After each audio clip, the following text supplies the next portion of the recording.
Okay, I'll kick it off now. So, welcome to another SwimScape podcast. In this podcast, we're talking to Jemimah. How are you, Jemimah? I'm great, thanks. Really happy to be here. Yeah, it's awesome to have you with us. So, Jemimah, as I just said, we'd like to give you an opportunity just to tell us a little bit about your story, sort of what got you going and everything. So, Jemimah, what's your swim story? Okay, so my family's like really into the ocean and just being at the beach. So I've always been at the beach all summer when I was a kid. We'd just go every day, all day in the weekends, go after school.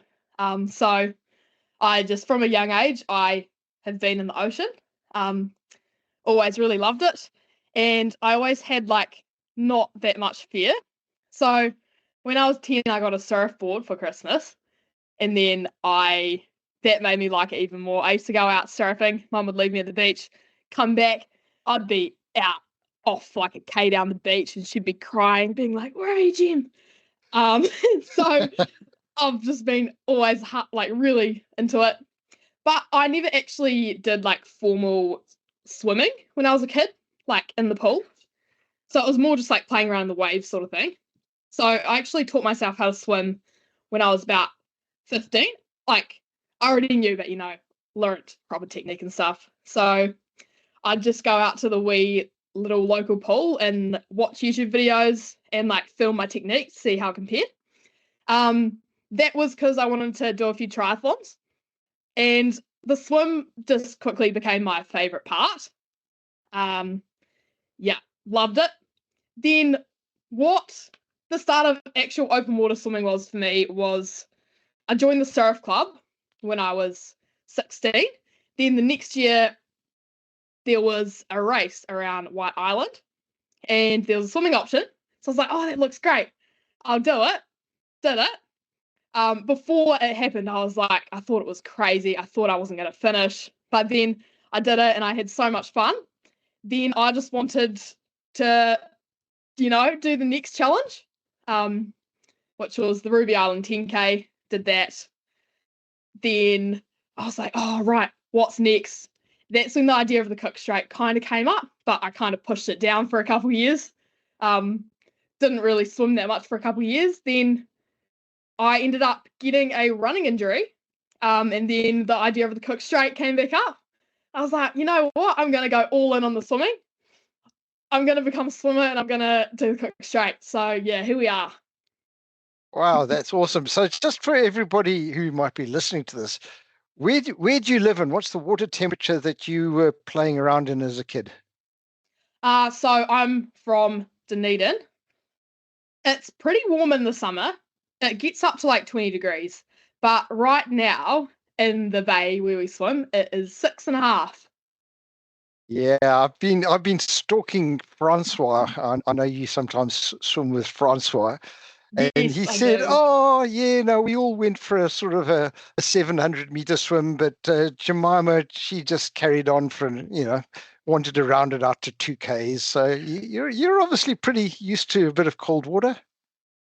Yeah, I try to get in it every day just so it's like not, so I get used to it. It's not so much of a shock.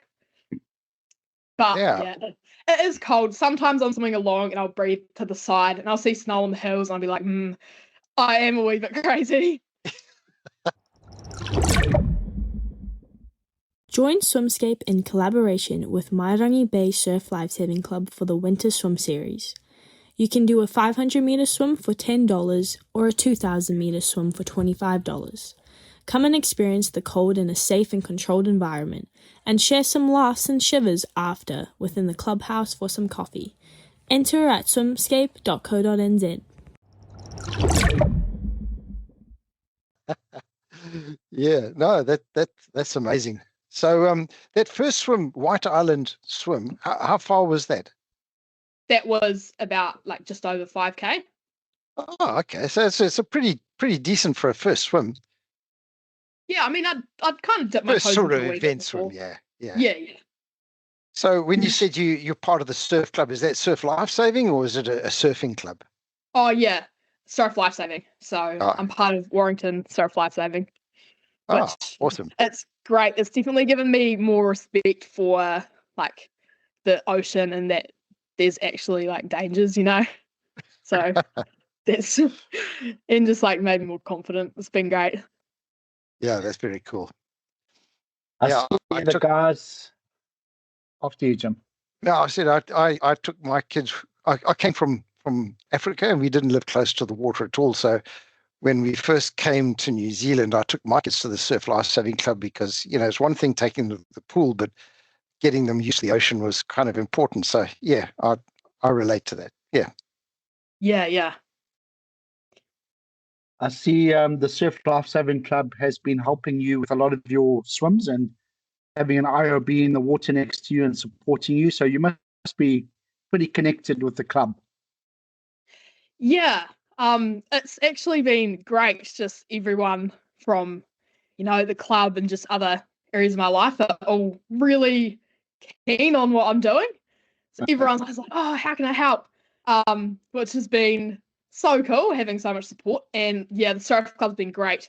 So good to have IRB out there sometimes because, just the thought of wildlife sometimes is a bit off-putting, but having an IRB right there definitely helps. Yeah. Hey, you swam with a sea lion not so long ago. Oh, multiple. This particular one brushed up against you, I think you said in your podcast or in your Instagram post. Where was that? That was out at White Island when I swam it a couple months ago. And did you panic or did you know he was there? What's the story? Oh, I did panic. I panicked more than I should have. Did you Before we scream? started, I screamed. I did. Before we started, I said to the IRB crew, there's a sea lion. Don't pull me out. Leave me in. I'll be fine.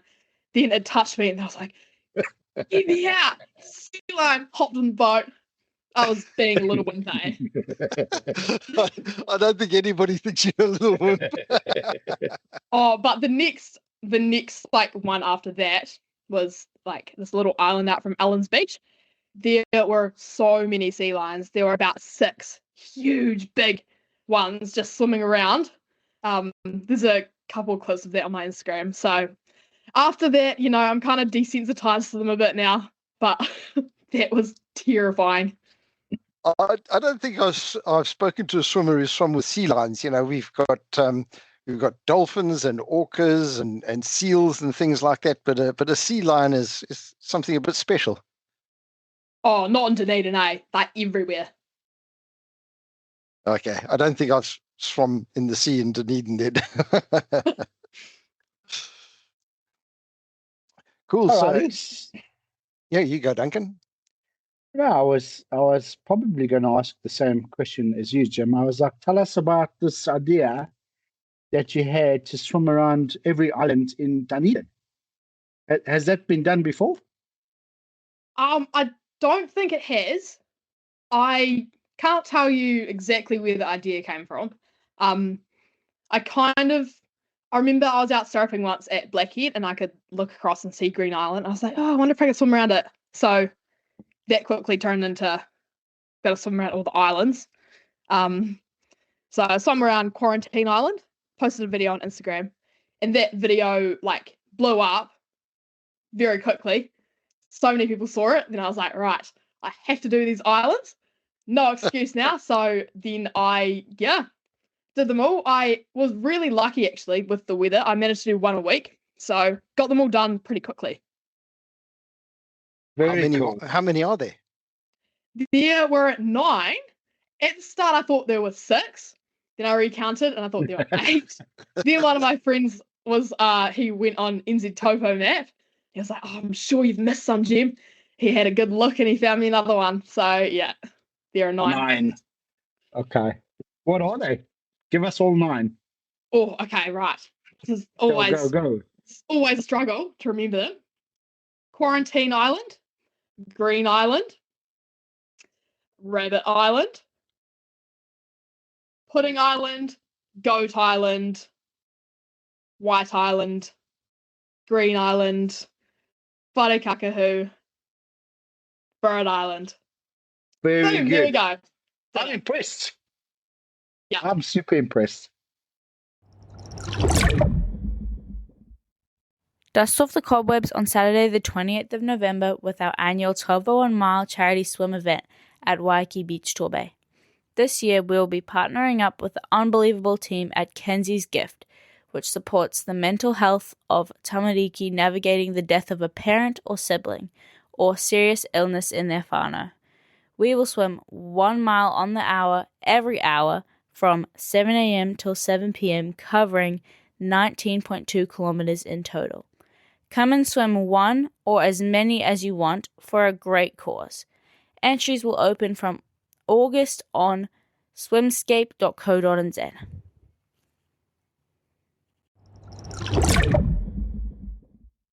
Nice, man. So, like, average distance of these islands, how far are the swims? Did you use a wetsuit? Did you go in togs? Give us a bit of background. They're not that long. The longest one was like 6 kilometers, but I did it in togs. I wanted to do it in togs, but it was like coming into winter, so that was also a motivator to get them done quickly. So it was like 9 to 10 degrees for all of them, which, yeah, glad I got them done because it's less than that now. Yeah, it's pretty cold, man. Now, I saw you also did another, I'm going to call it like an expedition as opposed to a swim, because it was like 5 days in a row, and you did an island or two every day. No. What was that about? Oh, that was in Wakatipu. We swam from Glenorchy to Queenstown over 5 days. Yeah. When was that? That was a couple of weeks ago. That was starting on the 13th of July. So, yeah. Okay, so you finished the islands, you needed another goal. You figured let's swim 5 days in a row. No, actually. I swam Quarantine Island. This random stranger who I had never met saw my video and he DM'd me and he said, "Oh, me and some friends are planning to swim from Glenorchy to Queenstown in July. Do you want to join us?" Then I was like, "Yeah, that sounds awesome." So that's how that all started. Random stranger. Yeah, it ended really well. They were all great people and we had a great time. Very cool. Now tell me, on that particular adventure, did you have a land crew with you looking after you, or did you take your gear with you on the water? We had 2 kayaks, so some gear was in the kayaks, and we also had cars parked down the side of the lake. So we had a car at our get out point every day, and then we'd, just put the next car to the next day. But for the first 2 days, we had to carry our gear on the kayaks. So there was a few logistical issues, but it all worked out fine in the end. So how far were you swimming each day? Like 7K was the shortest, 10K was the furthest. So it was 45K all up. That's impressive, because that's some pretty cool water, pretty cold water you were swimming in. Yes, that was the main challenge actually, was it was actually getting warm after swimming, because like you get out and you'd be cold, and then we were obviously camping, like there wasn't any warm showers or anything, so we had to just chuck some warm clothes on, go into our tents, which would like actually freeze overnight, and then get out and swim the next day. But we managed. You're not selling it as a kind of adventure that many people are going to want to do. Oh, it's type 2 fun. Yes, I know about type 2 fun. Yeah. So you also did the Ruby 10K. Yeah, I did that in 2025. So that was the second like challenge after doing the White Island race. Because I was like, oh, what's the longest swim I can do? And that was like the longest thing I could find. But yeah, I'll do that one again. That one was fun.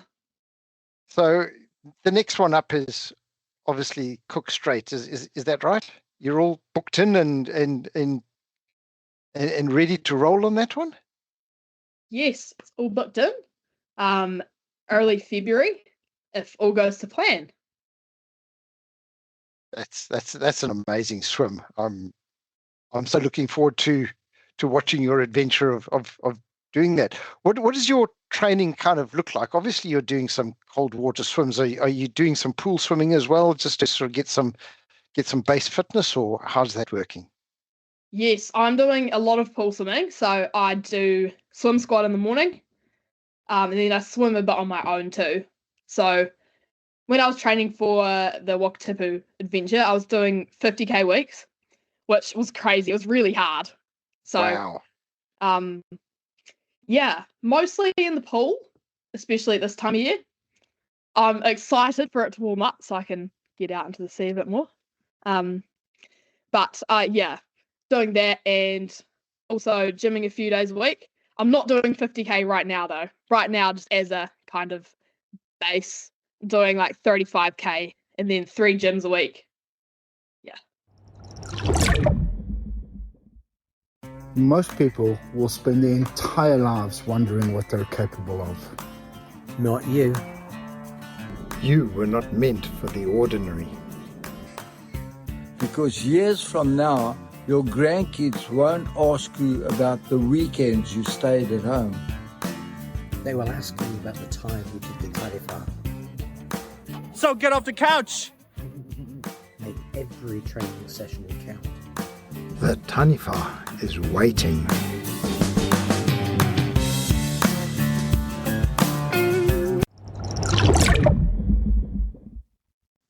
$35K is still impressive. So do you actually have a coach now, or have you just got a couple of favorite YouTubers that you sort of follow and learn from? I wouldn't say I've got like a coach, but I've got like the guy who coaches our squad is like Steve Prescott, he was like a legend back in the day. He's attended Cook Strait. So, he tells me what I need to be working on, which is good. But I've got no one saying, you need to do this week, you need to do that next week. But I've got people that I can like go to and ask, am I doing the right thing? Which is very helpful. So does Steve help you with technique and then you kind of set the program, or is that how it works? He like writes the set for like swim squad, but that's like a small part of what I do. It's only like 2k a day. But yeah, he tells me what I need to work on. At the moment it's my stroke rate. He's like, you're not swimming fast enough, Jim. So I need to pick up the pace a bit. So apologies for that noise. I don't know what's happened downstairs, but I need to correct you on something, Jim, because you're still very young. So you said Steve Scott was a legend back in the day. He's still a legend. He's still a legend. Exactly. Yeah. Got to but, get your he's done some crazy things. He's done some crazy things, Exactly. Nice. Yeah. All right. So prior to you opting to become a swimmer, you said you were into your triathlon and you were, I'm assuming you felt you were more of a runner than anything else. Did I read you correctly? No. Was it just triathlon was just a thing, or like tell us how that got started? Oh, it was really kind of just for fun sort of thing. I wasn't planning to get anywhere. There's obviously not much to do in Dunedin, Jim. Hey? I just need I'm a very goals oriented person, so I always need something to be training towards. So yeah, I've been through a lot of things. Triathlon was just like one of those things. Yeah. I mean, I probably would still have been doing it now if I didn't get injured. But it was just like, I'm going to train for this thing, then I'm going to train for this thing, Yeah. How did you injure yourself? What did you hurt? Oh, my shins. Stress fractures, running too much. Stress fractures, okay. Yeah. I did that once. Jim knows about that, yeah. Yeah, it's annoying, eh? Yeah. And you got to rest, and that's just so hard. Well, yes. You see, you did it right. They told me to rest, so I just didn't do anything, and I blobbed out for a couple of years, whereas you just changed your sport. Oh, I changed my sport, so I didn't sit on the couch and eat chips. Otherwise, yeah. Seriously, I definitely need a big goal. Otherwise, I would not be doing this, That's cool. So you got a nice, really chunky goal to go for. I'm going to assume that you're probably going to just smack it out. Would you ever dream of trying to go for like Ocean Sevens or do some of the other swims, or are you just one step at a time? What's your kind of approach? Do you have goals beyond goals, or one at a time? I'm trying to take it one at a time at the moment. I reckon like NZ Triple Crown could be cool. Not so keen on the Ocean Sevens at this point, but I'll just see how the Cook Strait goes and then take it from there. So I'm trying not to make any plans after the Cook Strait before I've done the Cook Strait, you know. But that's a very smart way of doing it. Yeah. Yeah, just so it's like I know I want to kind of bask in my glory for a bit after doing the Cook Strait, rather than being straight onto the next thing, you know. I like that. Yeah. What's your furthest swim to date? Furthest swim was 15k in the harbour. That was ages ago. That was like before I joined squad. That was when I was kind of contemplating the Cook Strait. I was like, oh, if I can swim 15k now, in a year's time, I can do the Cook Strait. So I just went in there, swam back and forward in McAndrew Bay till I got to 15. I was like, oh, yeah, did it. Easy. Yeah. But once I get some... So there's a fair difference between 15Ks and the Cook Strait, right? So... Oh, yeah. Maybe first question would be, what are you going to do to get yourself used to, I guess, the cold? We understand what you're doing already, so you should be able to handle the cold quite easily. But training load, or are you going to do any sort of 15 to 20K swims prior to your attempt? Oh, and yes. the last question when you get there, sorry to interrupt you, Jem, is fueling and feeding. You know, what are you experimenting with in terms of that? Because that's a big part of the second half of your swim. Okay. Right, where do I start? I'm definitely planning to do some longer swims. On my next holiday, actually, I'm trying to make some plans to like do a few like lakes just to get used to swimming a lot of kilometers in one go. But when it gets warmer as well, it'll be a lot easier to do that sort of thing. Yes. Because I'm not gonna go swim 20k in the pool, you know. Also, just like weekly mileage, I think the getting up to 50k was really good because like you were already really tired and you just have to go swim again. I guess that's kind of like giving you the same sort of feeling of having to push through pain a bit. So I'll just build up the weekly load, do a few long swims, and fueling. I haven't quite got it sussed, so I really like my lollies. I would just eat lollies when I swim if I could, but in Queenstown I had some bananas and like baby food with like honey down the hole. You mix it up and eat it. Red Bull, and I do not have a strategy, but actually tomorrow I'm talking to some like nutrition students. I've been set up with these people to help me with my nutrition, which will be very good because on my own I don't have much clue. Yeah, I think that's a good idea, right? Because you can do all the training, and I mean, you know, if you're going for a certain period of time, it's very different to, you know, the way you perform and the way you do things is going to be very different at 3 hours compared to 8 or 9 hours. So get that right. Spend some work. That's part of your training, right? Yeah, 100%. I also what I find is, you know, when you're swimming, you don't have gravity to like keep things down. So I always feel a bit sloshy, you know. But I guess that's just you gotta deal with that, eh? I think so.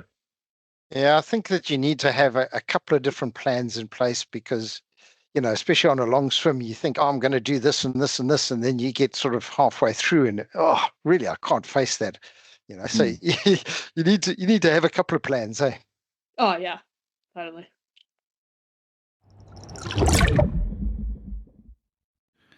Take on the ultimate challenge with a solo 20-kilometer swim around the iconic Rangitoto Island.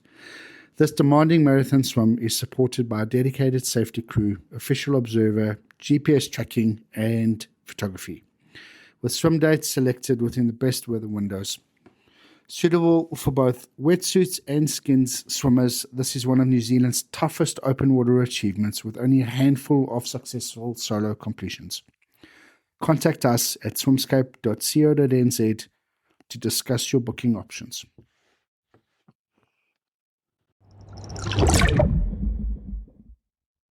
What advice has Phil given you?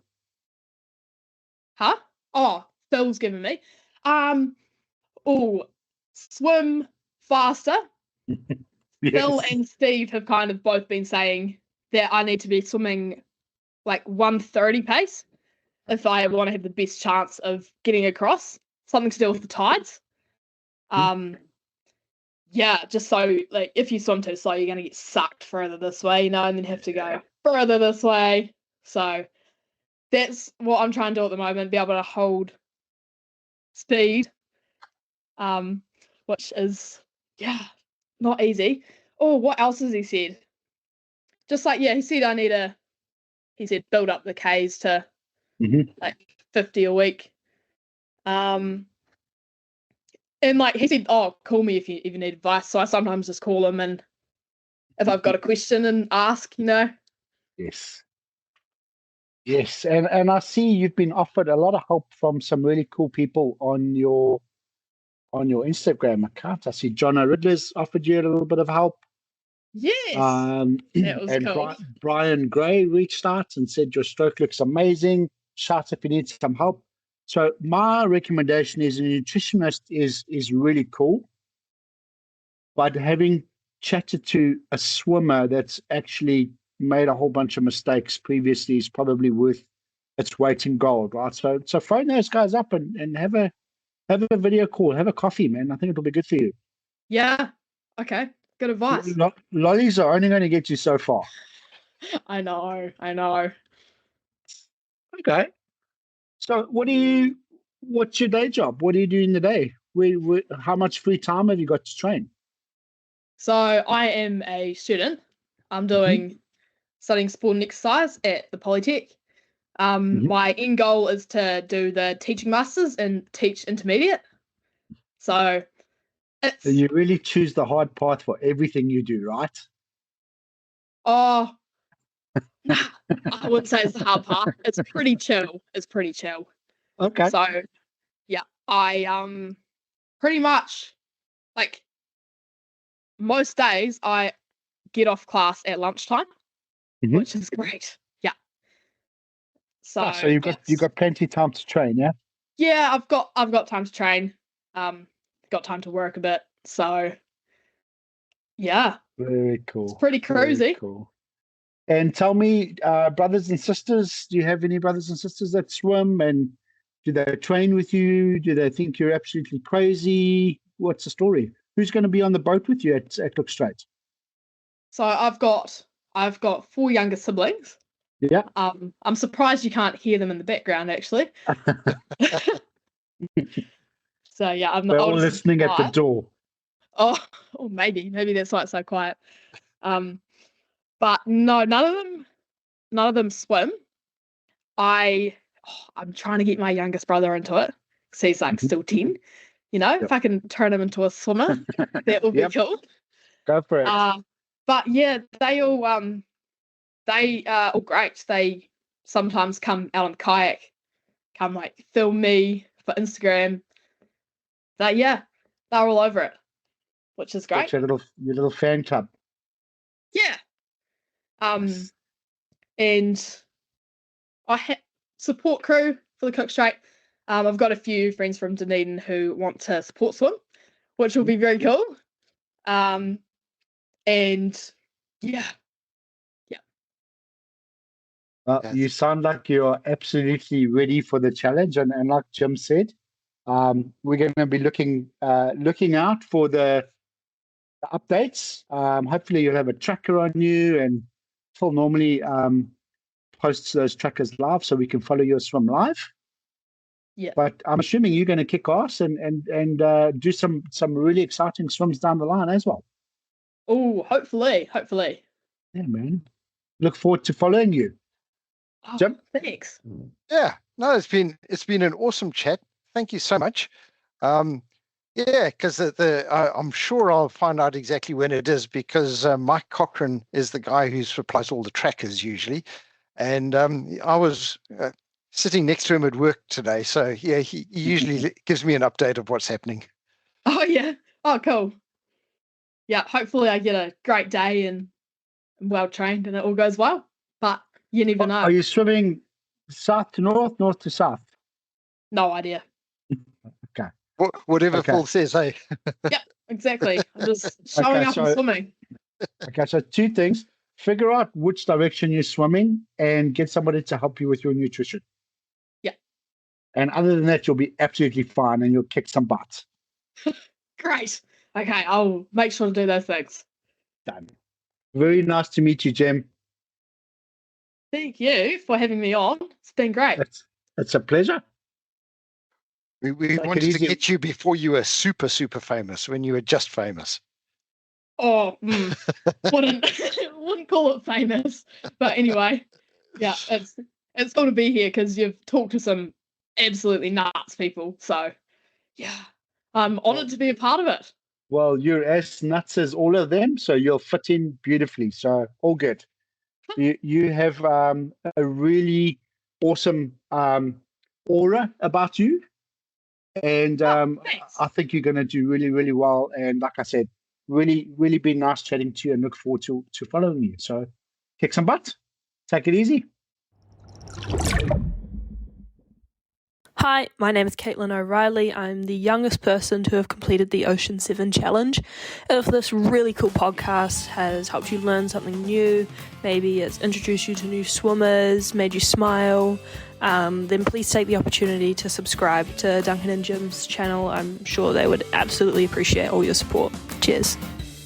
Thanks, Caitlin.